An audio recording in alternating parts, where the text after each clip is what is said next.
Good afternoon. This is Kim McCleary, President and CEO of the Seafood Association of America, and we're grateful to everyone who's joining us this afternoon to hear the results of the Blood XMRV Scientific Research Working Group study that was published in Science just 3 weeks ago. And because we have a full comprehensive program and we're running a little bit behind because of some technical difficulties with the Citrix system, I'm just going to go right into this and then introduce Dr. Kleinman, and he will provide some introductory remarks and then introduce our other speakers. First, just a couple of starting points. The speakers are not able to address the recent staffing changes at the Whittemore-Peterson Institute or the investigation being conducted by Science regarding a figure in the 2009 paper by Lombardi et al. So please refrain from posing those questions because they won't be able to be discussed today. We have circulated the questions that were submitted with registration, and Drs. Busch and Simmons have incorporated many of those questions into their presentation, but please feel free to send other questions you may have through the Q&A system in the control bar on the right. And we are recording today's program. It looks like it's taking, and hopefully we'll have that uploaded onto our YouTube channel over the weekend or at least by Monday. So if you have to leave early or want to share the link with others, it will be up there and freely accessible. So it's my pleasure to introduce Dr. Steve Kleinman. He's a clinical professor of pathology and laboratory medicine at the University of British Columbia.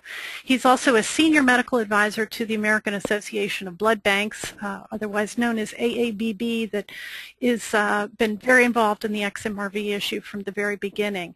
And he serves as a member of both the HHS Blood XMRV Scientific Research Working Group that we'll hear about their work today, and also as a member of the AABB Interagency XMRV Task Force that has been following this closely and has published one paper and several other guidance statements for blood banking professionals.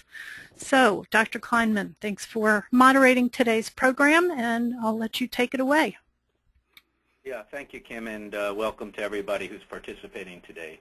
The setup for today's program is first Dr. Michael Busch will give a review of the Scientific Research Working Group charges and a little bit about XMRV, and then the actual results of the Phase 3 trial will be presented by Dr. Graham Simmons, and then we'll try to answer as many questions as we have time for.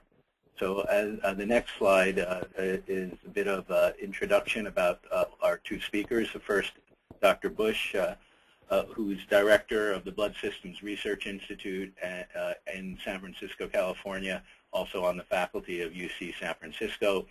And as you can see, his key areas of interest are transfusion-associated viral infections and screening for them and detecting them in blood. Our second speaker, Dr. Graham Simmons, is also at the same institution, Blood Systems Research Institute, and an adjunct associate professor at UCSF. And again, Graham's key areas of interest are emerging viruses and many of the molecular biology attributes of those viruses. So with that, we'll go on to a couple of other overview remarks. Next slide, please.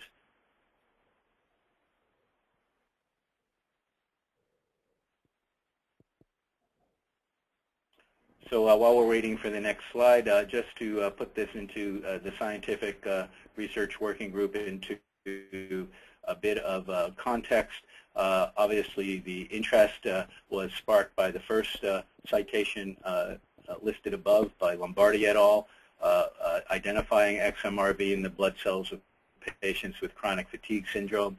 And in that paper, it was also indicated that almost 4% of normal controls, so people who were not sick, who could have been eligible as blood donors, appeared to have evidence of this viral infection. That, of course, if true, would be a very serious finding and one that would make us question whether that virus could be transmitted from one person to another by blood transfusion. So hence the Scientific Working Group was formed with really the main charge, as Dr. Busch will review, to evaluate this issue with regard to blood transfusion. The interest in CFS was important partially because obviously if the virus causes the disease, that would be important in terms of preventing its transmission. And also the CFS issue was of interest because that was the group in which XMRV was identified, and so could be the group that we could use, group of patient samples, or we could use to evaluate the development of assays.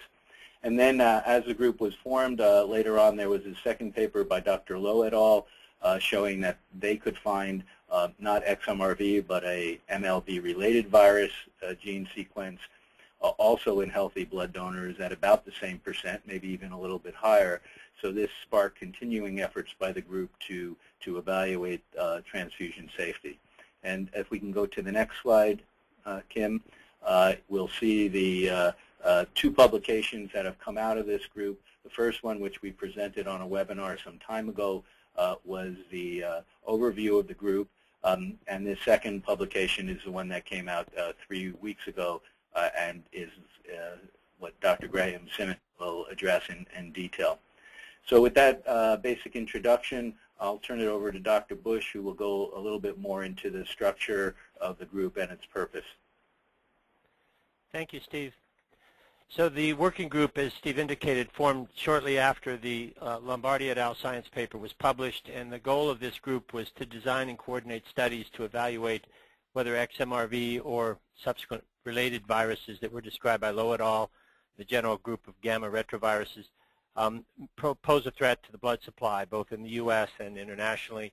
The working group includes a large representation of experts in transfusion medicine, retrovirology, includes representatives from the CFS community and all of the federal agencies that are responsible for blood safety and research in this arena. Our general tasks can be broken into the 4 bullets here, which was included to first evaluate the performance of XMRV or related assays, to establish the prevalence in the blood donor population, if there were valid assays and significant prevalence in the donor pool, then studies to look at transfusion transmission, and then if transmitted, further work to understand the clinical consequences of these infections in recipients. Next slide, please. This is the membership, which is a long list of large numbers of experts in the field, as I summarized before. I need to particularly recognize Simone Glynn, who chairs this group and has done an amazing job to keep the program on track, and a large number of collaborating both laboratories and scientists productively engaged and to execute the studies. Next slide. So the first analytic panel work related to creation of spiked preparations of infected cells or tissue culture fluid into normal blood, and distribution of these panels of spiked whole blood or plasma to the laboratories that had developed XMRV or MLV-related assays, particularly the nucleic acid tests. So these employed the established cell line, the 22RV1 cell line, to produce the virus at high titer and quantify that virus in order to then serially dilute it to essentially what we call endpoint, in order to distribute coded panels with these serial diluted preparations that allowed us to assess the performance of these assays. And this work was published, but Graham will also touch on that in his presentation. The next slide. We moved on to a phase 2 out of both some concerns that were raised as to the types of samples and the stability of the virus in blood samples, but also concerns around the fact that many of the larger repositories that we had available from donors and recipients that had been built and maintained by the National Heart, Lung, and Blood Institute over the decades were comprised of frozen whole blood and plasma rather than PBMCs. So we were wanting to validate that whole blood, which would include all of your leukocyte preparations and platelets, etc., were appropriate for detection of XMRV. So we launched a series of studies to look at the stability of the virus using a small number of CFS patient specimens that were separated and stored for varying periods of time and distributed. And these findings were presented at the last webinar and were not definitive, but supported the basic point that we could process blood 24 hours after collection, which was logistically also preferable because the blood could be collected in the clinical sites from patients around the country, shipped overnight as freshly collected tubes of blood, and then processed here at our institute in a dedicated repository laboratory space in order to prep the samples for the phase 3 study, which we'll discuss today. And as you'll hear, that includes both whole blood, PBMC, and plasma preparations that were prepared for the multiple laboratories in multiple aliquots. The next slide is the phase 3 study, which you'll hear about in detail from Graham. The objective of this study was to represent a moderately large number of CFS patients who had previously been detected as positive, either in the Lombardi et al. Or the Lowe et al. Studies. And these patients were recalled and samples collected and processed. Then the frozen replicate aliquots, as we term them, the samples derived from those clinical specimens, were coded into a panel that also included a number of negative controls that had been pedigreed as negative by multiple laboratories. And again, Dr. Simmons will discuss that. So it was a blinded panel. It also included positive controls. And then a large number of labs were performing both nucleic acid amplification testing, antibody, and culture studies. One point that's come up in some of the questions, the original goal was to collect 25 CFS patients from the WPI group, Dr. Mikovitz's group. She was unable to accumulate that number of patients. So as you'll hear, we didn't have that number, but there was an initial list generated and a qualified group of over 30 patients who were attempted to be enrolled, but Dr. Mikovits was unable to recruit that number of patients to participate in the study. Next slide.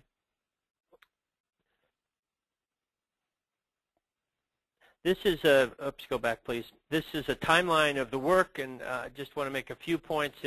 It's busy, but it shows beginning with the Lombardi publication and the formation of the working group in late 2009, and then beginning to develop the panels of virus, bringing the cell line here to the Institute and in a dedicated BSL-3 lab growing up the virus, and then preparing the blinded panels and distributing them to the testing laboratories. So you can see that there was a few months in early 2010 to create the tissue culture derived virus and prepare the panels. They were distributed in late March, and then it took about 4 months for the labs to complete their testing and report the results that were then presented at a BPAC meeting, and the phase 2 studies launched, which again only took about a few weeks to collect the samples, but then another series of a month or so for that testing to be done. The phase 3 panel, we began to collect the specimens in late 2010, particularly from the Harvard group, and then it took another 2 or 3 months for the WPI CFS patient samples to be collected, as doing as best Judy could do to get them recruited, and then a special phlebotomist collected the blood and shipped it here. So there was a moderate delay inherent in that accrual of the patient samples, and then the panels were compiled in the course of a month or so, and then distributed. So, and then it took another, again, 2 months or so for all the labs to report in their findings.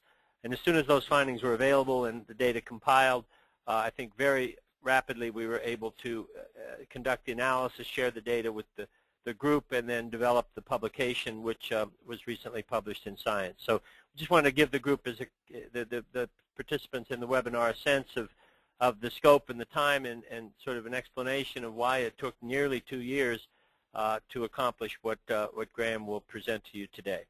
So I'll pass it on to Graham now, please. Thank you, Mike. So next slide, please. So I'd like to thank the CFID Association for giving us the opportunity to present the phase 3 study. So again, I'd like to stress what Steve and Mike have already outlined, that this really was a study designed to look at blood safety and the effects that these viruses, XMRV and polytropic MLVs, may play in blood transfusion safety, rather than directly looking at the link that these viruses may have to chronic fatigue syndrome. But because CFS patients were the easiest putatively positive individuals to look at these viruses, there obviously are correlations that we can draw from these results.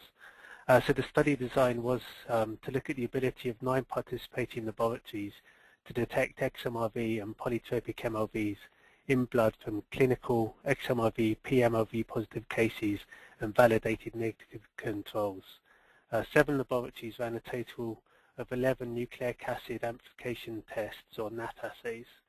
4 labs ran a total of 5 serological assays, and 2 labs ran a total of 3 viral replication culture assays. Next slide, please. So as Mike said, unfortunately we had trouble recruiting the total number of patients that we wanted to include in this study, and we ended up enrolling a total of 15 putatively XMRV MLV positive individuals. This included 5 individuals from the original Lower Alta publication. All of these individuals had tested positive for polytropic MLVs from samples collected initially in the 1990s by PCR. 4 out of 5 had retested positive by PCR from samples taken in 2010. No additional studies such as serology or culture have been performed on these 5 patients. The WPI recruited 10 individuals, 6 of whom have been in the original Lombardi et al. Publication, and an additional 4 who fit very similar criteria. 9 out of the 10 were CFS patients. The 10th had initially been classified as a CFS patient in the original Lombardi et al. Publication, but it subsequently turned out was actually a family member of 2 CFS patients, but hadn't had a clinical diagnosis of CFS themselves, but had been identified as being culture positive for XMRV in the initial Lombardi et al. Publication. So all 10 individuals were culture positive at some time point. 6 out of 10 were serologically positive, and at least half of the individuals were PCR positive either in their plasma or their PBMCs. None of the 15 individuals had been on antiretrovirals at any time point, and 2 out of the 15 were on immunosuppressives. Next slide, please.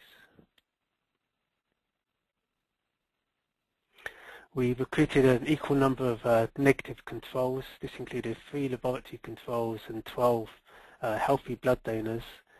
These were tested and reported to be negative by 5 labs within the working group: the CDC, the FDA Low Lab, the Drug Resistance Program at NCI, Frank Rossetti's lab at NCI, and the WPI.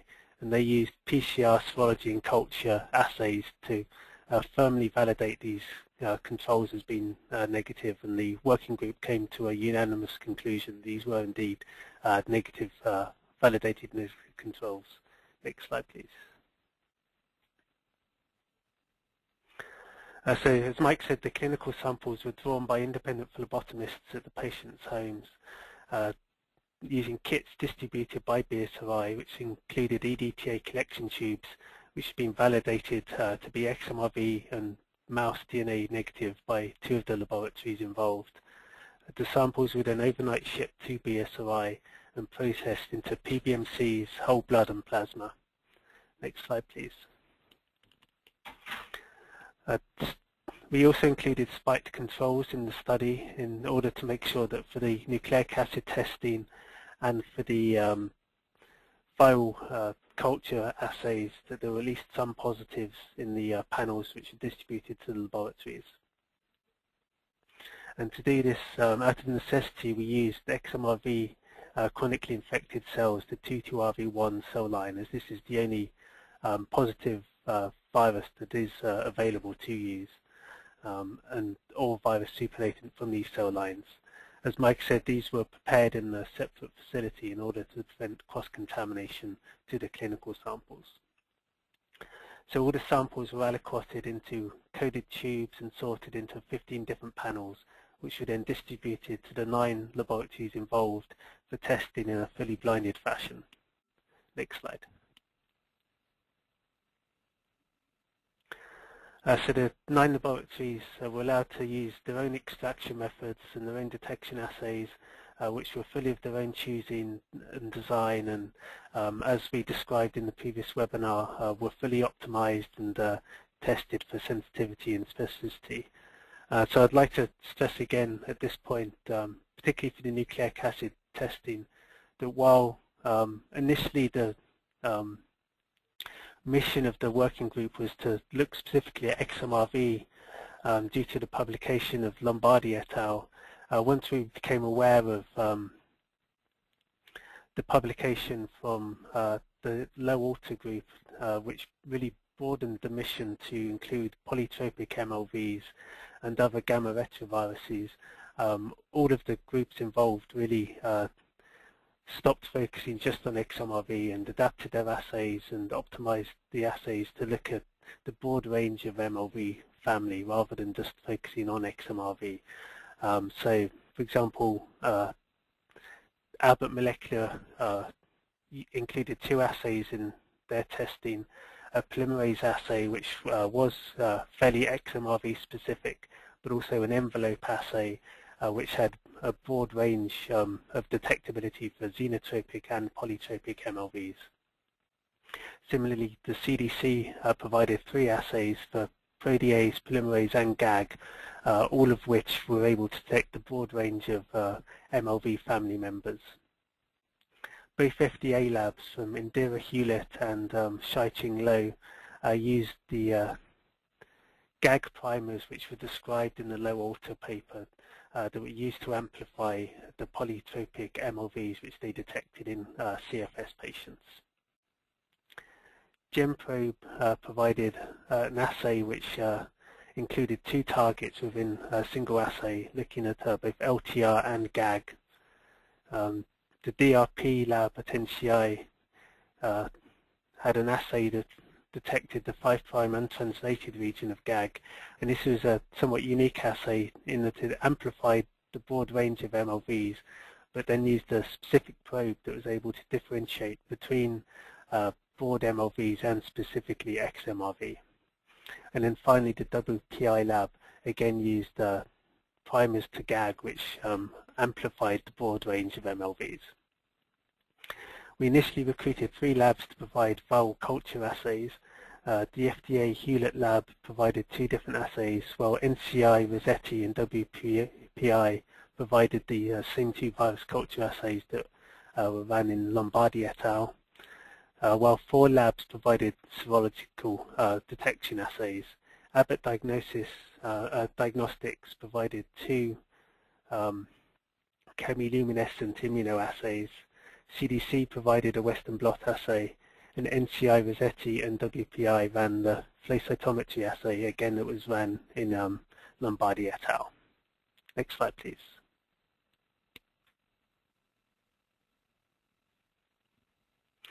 So don't expect anyone to read this, but this is the raw data that we got reported back to us from all the labs on the over 1,550 results from the separately coded samples that were sent to the labs. So this is the data that had to be decoded, analyzed, and then reported back to all the different laboratories. Next slide, please. So focusing first on the nucleic acid testing, this is the pertinent data from our initial studies looking at the spiked analytical panels, in this case for the whole blood and the plasma. We initially sent these spiked analytical panels to the different laboratories. This is the 7 different labs running the nucleic acid tests, and you can see that all the different labs were fairly similar in terms of their sensitivity and specificity, with the possible exception that both the GenProbe and the Abbott assays may have been somewhat more sensitive. Next slide, please. And looking in somewhat more detail and the protocols for the assays, in this case for the PBMC nucleic acid tests. Each of the labs were able to choose their own extraction methods for isolating nucleic acid, and then their own targets for amplification and assay types. Next slide, please. So looking more closely at the data that was reported, we were somewhat surprised that there was actually very few clinical samples were reported as being positive. In fact, 6 out of the 7 laboratories found no clinical samples to be positive at all, despite the fact that they appear to have very sensitive assays, given that they detected 5 out of 5 of the spiked controls to be positive. And most importantly, this included the FDA low lab that failed to detect in either the plasma, the PBMCs, or the whole blood any of their own patients which were enrolled from the initial low alter publication, which had repeatedly tested positive in their hands initially to be positive for the polytropic MLV viruses. In this blinded study, they came out to be negative in their own hands in all 3 of the assay types. In fact, the only laboratory that had any positives on the clinical samples were the WPI labs, and this was despite the fact that they appeared to have the least sensitive assay. In the spiked controls on the plasma, they only detected 3 out of 5 of the controls, while on the PBMCs they detected 4 out of 5 of the controls. Despite this fact, on the negative controls, they detected 2 out of 15 to be positive in the plasma, and 1 out of 10 of their own XMRV to be positive cohort to be positive in the PBMCs. Next slide, please. If we look at a more detailed breakdown of the positive samples that were reported by the WPI, you can see here that the majority of the samples were delivered to each lab in blinded multiple replicates. So most samples were presented in replicates of either 2 or 3. And despite this, the individuals that were found to be positive, only either 1 out of 2 or 1 out of 3 of the replicates were found positive in each case. So this suggests that the positives were more likely sporadic false positives rather than a real indication that these individuals were positive for the virus. And also the corresponding other components were found to be negative. So for example, the WPI chronic fatigue patient that was found positive, their corresponding plasma and whole blood samples were found to be negative. And the negative control plasmas that were positive, their corresponding whole bloods were found to be negative. Next slide, please. So we analyzed the GAG sequences which were taken from these 3 individuals that were found to be positive, and they're shown here on this rather large phylogenetic tree of all the MLV-like sequences, shown here by the red dots. And you can see that in each case the GAG sequences, either from the 2 plasmas from the negative controls or the PBMC from the 1 CFS patient, fall on the same branches as the blue dots, which indicating GAG sequences from the 22RV1 chronically infected XMRV cell line, so strongly suggesting that these GAG sequences may well come from 22RV1 cell line contamination rather than from a naturally occurring infection. Next slide, please. So in conclusion, assays developed by the 6 labs, which have been designed to detect XMRV and polytropic MLVs with high sensitivity and specificity, did not detect evidence of viral infection in any clinical sample. The laboratory reporting positive results only detected 1 previously positive sample, but reported disagreement among replicate samples from those individuals.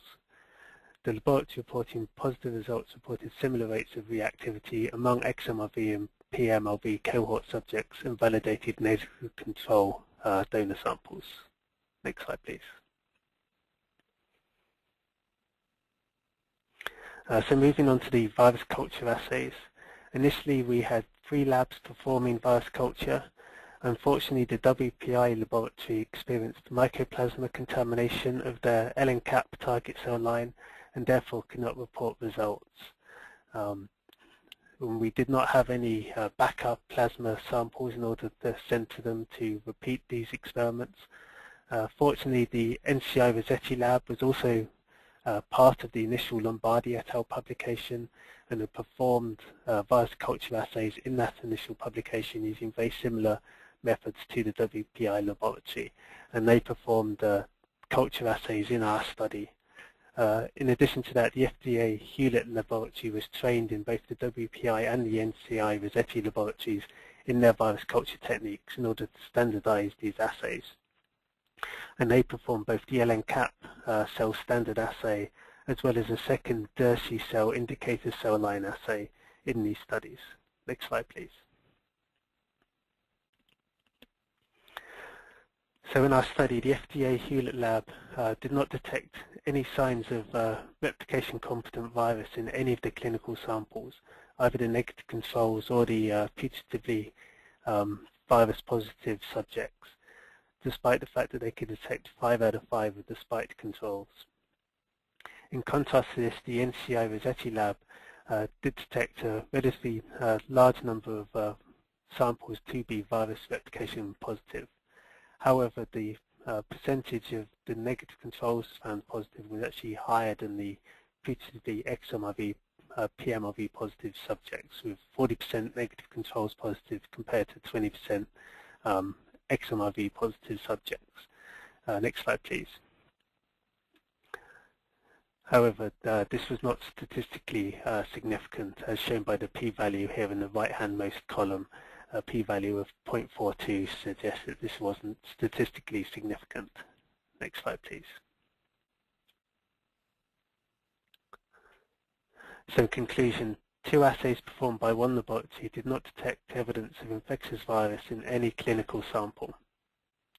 The laboratory reporting positive results reported similar rates of reactivity among XMRV and PMRV cohort subjects and validated negative control donor samples. Next slide, please. So finally, moving on to the serological assays. 4 labs provided 5 different assays. Abbott Diagnostics provided 2 different chemiluminescent immunoassays looking at GP70 and P15E. The CDC provided a Western blot assay using purified XMRV. And both NCI Rossetti and WPI used the flow cytometry assay that was described in Lombardi et al. Using spleen-focused formine virus envelope. Next slide, please.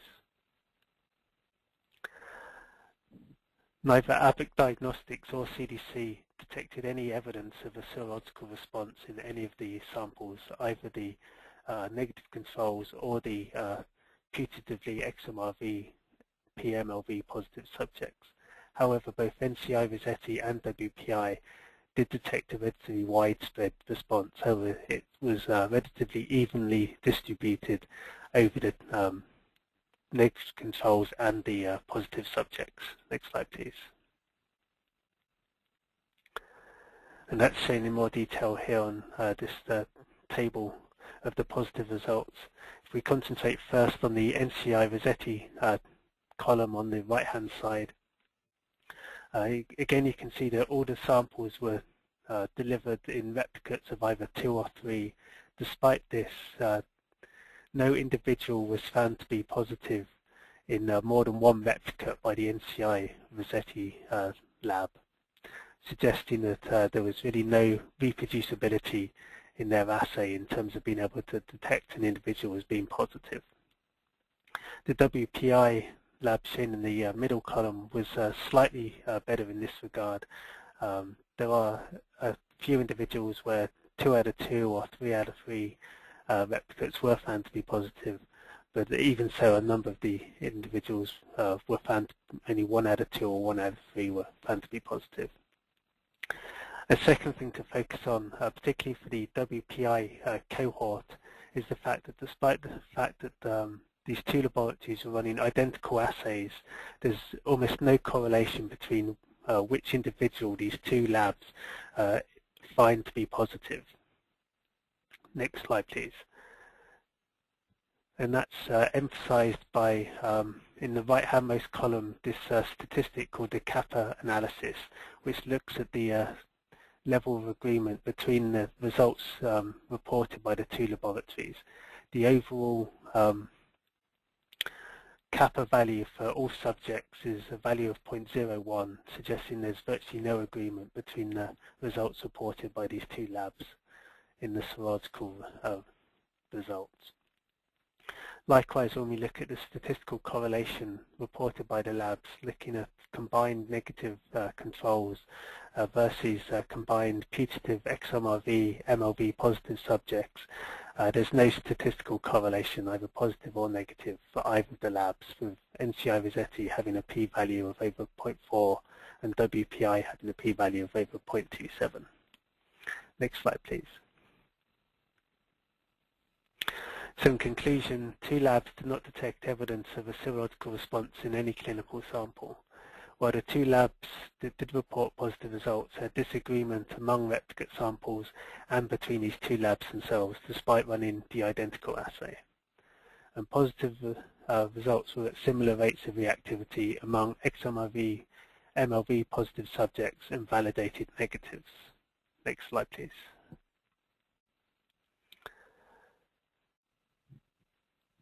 So in overall conclusion, no assay or lab demonstrated reproducible detection of XMRV or MLV, including no agreement of reactive serological results, either between or within laboratories. Available assays could not reproducibly detect virus or antibodies in blood samples from patients previously characterized as XMRV or polytropic MLV positive relative to the controls. And finally, we concluded that together with other published findings, these studies really showed that routine screening of blood donors for XMRV or other MLVs or gamma retroviruses is not warranted at this time. Next slide, please. So as Steve and Mike have indicated, this work was published recently online in Science Express, and I'd like to thank all the co-authors here, as well as many other laboratory workers who are not listed here, and many other people who've donated their time, who put a lot of work into getting this publication out. And as Mike said, I'd like to echo his thanks to Simone Glynn, our chair of the Scientific Research Working Group, who really put a lot of effort into getting us all to this goal. Next slide, please. So both as leading up to this webinar and also looking online and at a couple of recent conferences, we've had a number of common questions and also potential criticisms of our manuscript that we'd like to address straight away. So there's about 10 common questions here that we'll run through quickly. So the first is that all the controls were not screened by all the laboratories. So the answer to that is that the controls were screened by at least 5 labs, and really the core labs involved in these studies: the WPI, NCI Rossetti, FDA Low, the CDC, and the Drug Resistance Program, NCI. And it was unanimously felt by the working group that this was sufficient to validate these controls as being negative. Secondly, that the control PBMCs were not screened prior to blinding, so could not be ruled as negative. In fact, 3 out of the 15 did have their PBMCs extensively screened prior to blinding, yet 2 of these were still called positive in various assays by the WPI and NCI Rossetti. So the fact that they did have PBMC screened did not rule them out from being falsely called positive. Secondly,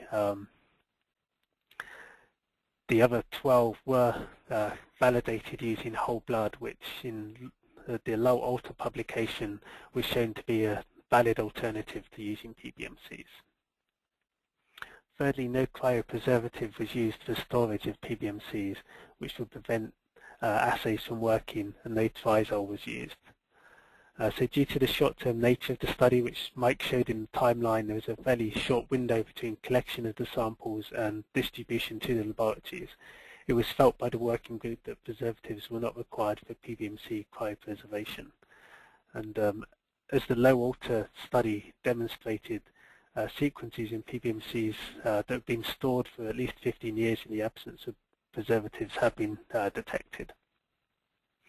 And Trizol was an extraction method for nucleic acid, and the laboratories were given their option of choosing their own extraction methods. Next slide, please.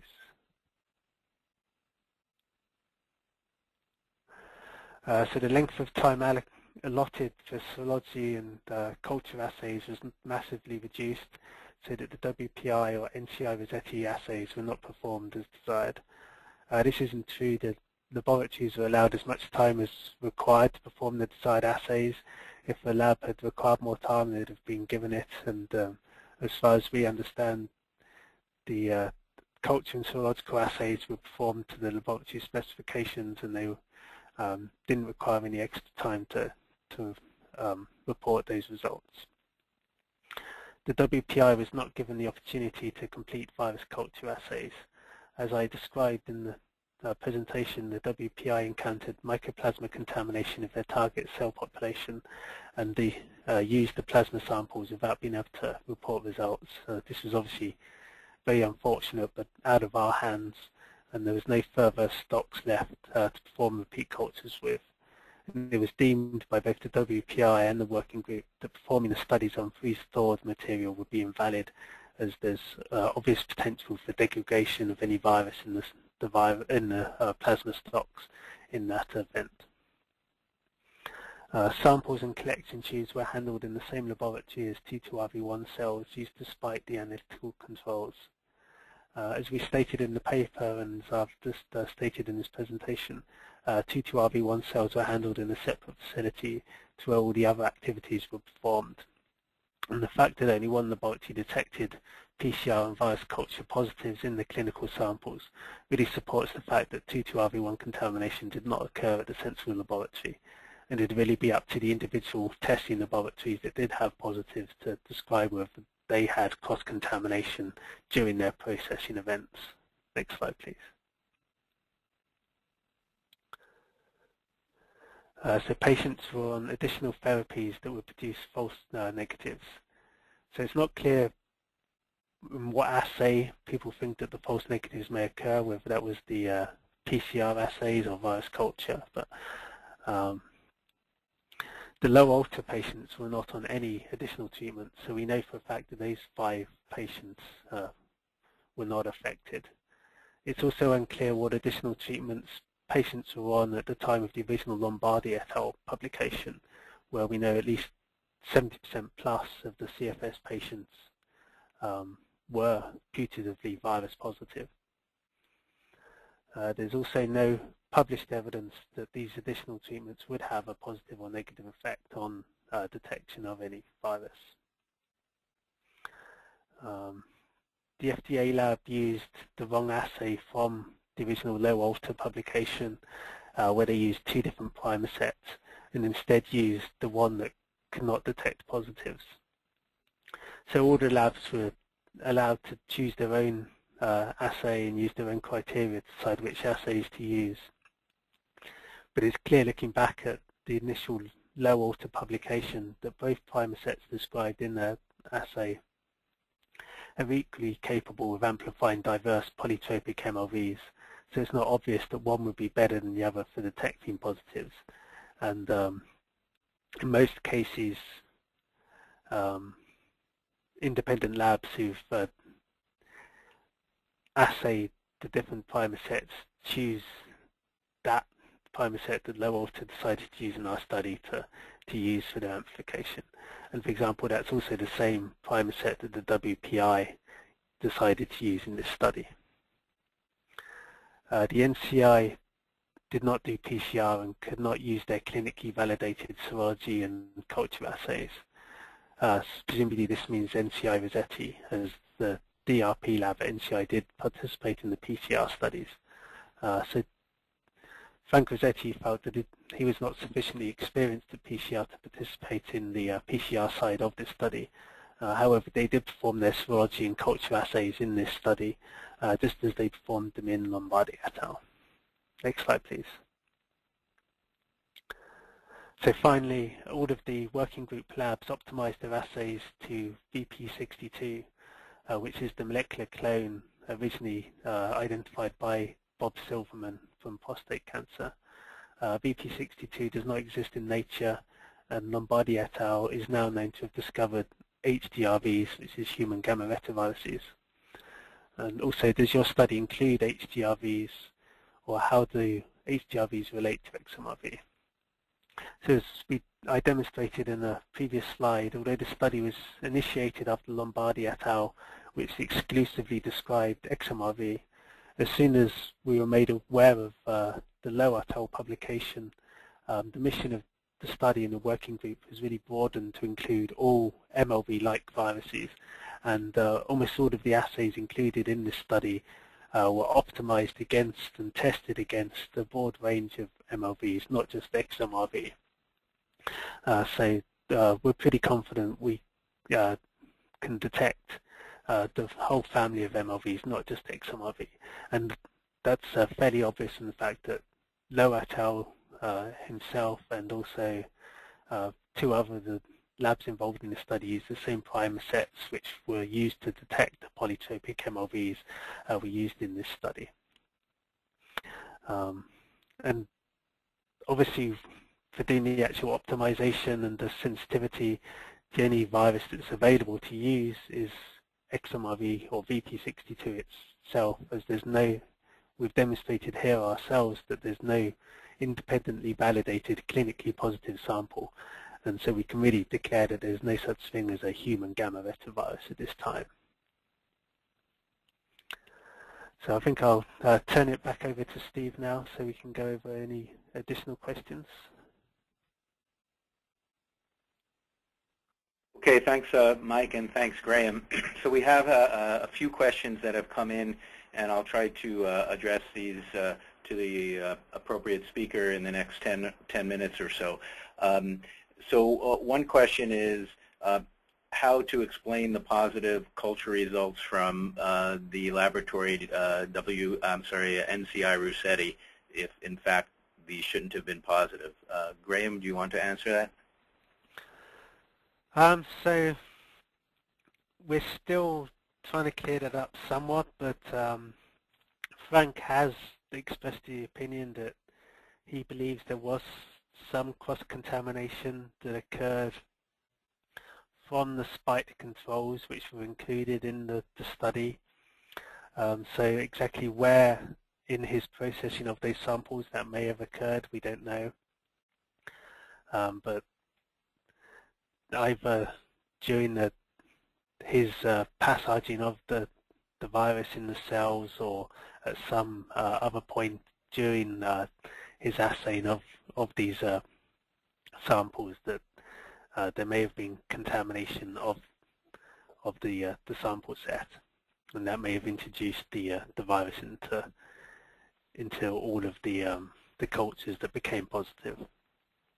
Clearly, it wasn't a global issue because the other lab involved did not get any positive samples at all.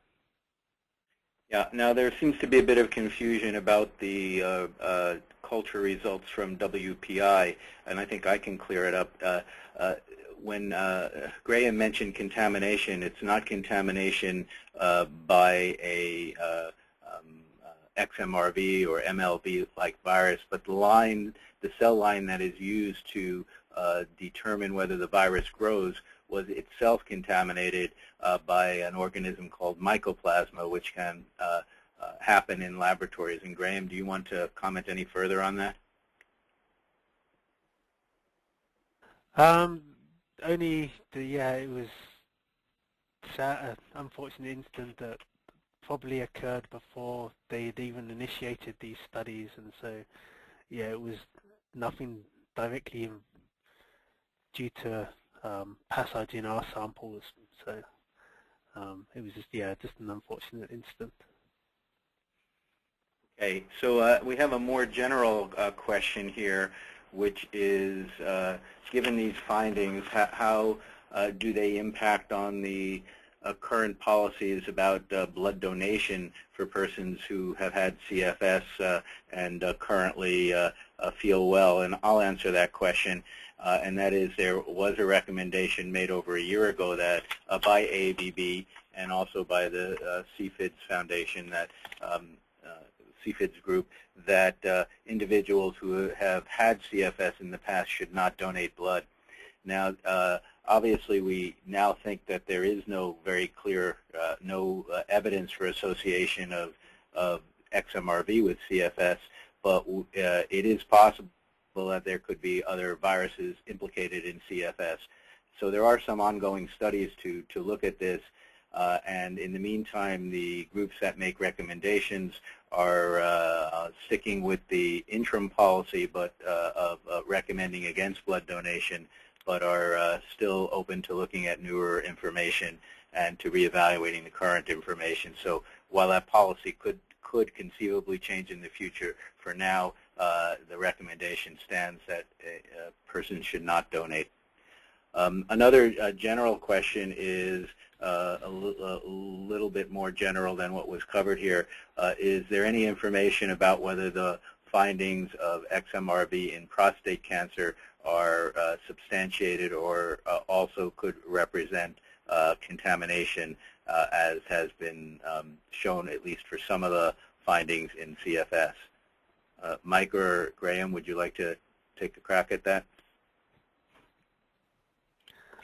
Yes, I think it's starting to look very clear that probably the prostate cancer results are also likely to be due to contamination. I mean, certainly XMRV itself is a laboratory contaminant that was created in a lab by passaging through mice, and some of the early information that supported a role for XMRV in prostate cancer, such as the integration sites, are now looking to be flawed in terms of a couple of recent publications. So I think in the next few months there's likely to be a few publications coming out that probably argue against any role of XMRV or related viruses in prostate cancer.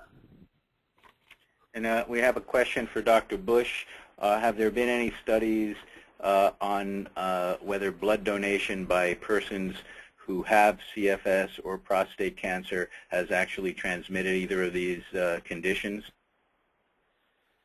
Yeah, Steve, there's been several case control studies of CFS patients that have asked whether there's any association with receipt of blood transfusions, and those have been negative. Those studies were reviewed in the original working group publication in Transfusion. With respect to donors who may have subsequently developed CFS, I'm not aware of, and then asking whether, specifically recipients of prior donations from those donors have developed CFS. Those are difficult studies to explore in the U.S. Given that there isn't a comprehensive CFS patient registry. I had heard, this is close to a year ago, that there was discussion of trying to pursue a study like that by the Red Cross, where they would try to link blood donation identifiers with what are available, CFS kind of registry information, and see if they could identify, former donors who subsequently developed CFS, and then attempt to do what we call look back, which is to trace recipients of prior donations from those donors. These studies are very difficult to conduct, both the initial linkage and then the yield of the look back. So I have not seen any results and haven't heard any sort of prospects as to whether those studies would be in process. My sense would be that they're probably not proceeding in light of the new data. Okay, now we just have two more rather technical questions after these sort of more global questions. First one relates to the PBMCs and really is how are the PBMCs isolated, what method was used, and how were they, and were they preserved at all? Were they put in DMSO or just maintained as cell pellets? So I'll ask Graham to show that. In the meantime, I'll ask if Kim could maybe go back to the slide with the phylogenetic tree, because the next question refers to that. Yes, so Graham, would you like to answer the PBMC question? Yeah, the PBMCs were purified with standard FICO-HYPAC techniques, and they were just, as far as I remember, just frozen without any DMSO. I think that's correct, Mike? I believe so as well. I believe there were PBMC pellets that we didn't put them into cryoprotectant, which would only be needed if there was an intent to culture the PBMCs. Yeah. And the question on the slide that's currently up is, were any of these isolates that are on these slides, are these any of these human isolates, or are these all isolates that come from laboratory cultures? Well, there's putative. I mean, obviously people would argue that there's no such thing as a human isolate, but there are initial isolates from the Lombardi et al. Publication.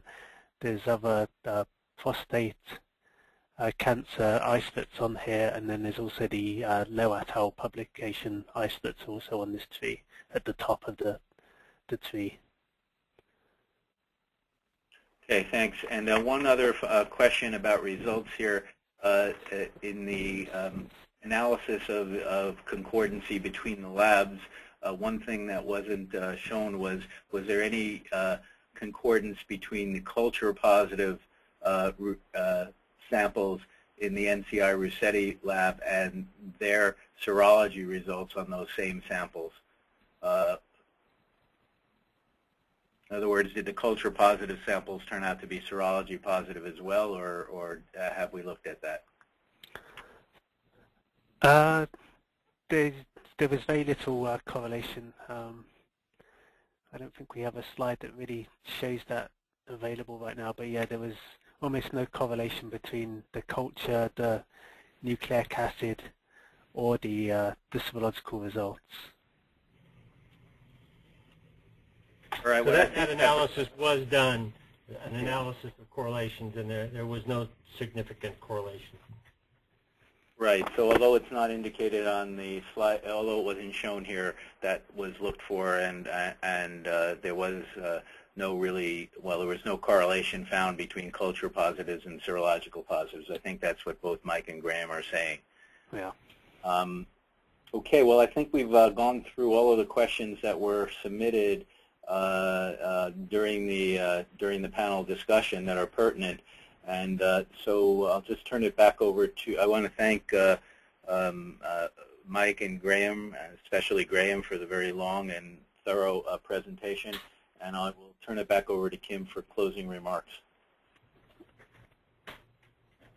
Okay, thank you so much to all three of you, and several of the comments that came through were comments of thanks for explaining this very elegant and comprehensive study very clearly, and also for helping to make sense of some of the information that's been posted online on many websites about the study, and particularly the 10 points. There were several people who wrote in that was very helpful information to have. So what I have on the screen now is just some links to additional resources.